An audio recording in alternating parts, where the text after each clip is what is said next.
Let me show you how to place anything into perspective in Adobe Photoshop.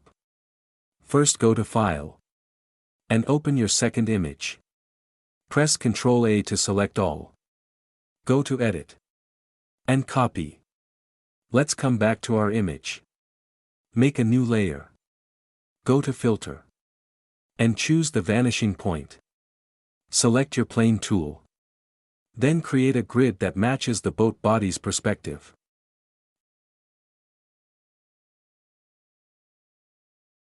Press Ctrl V to paste.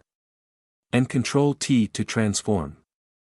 Now you can scale and drag the graphic layer into position.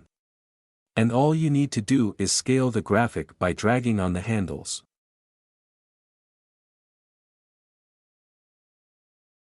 Hit Enter on the keyboard. Change the blend mode of this layer from normal to multiply. Click the FX icon and choose the blending options.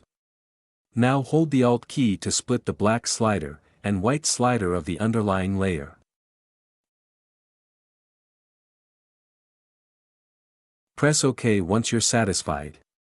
Let's zoom the image.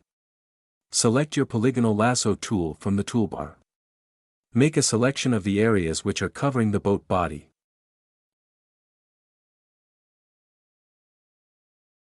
Then create a layer mask.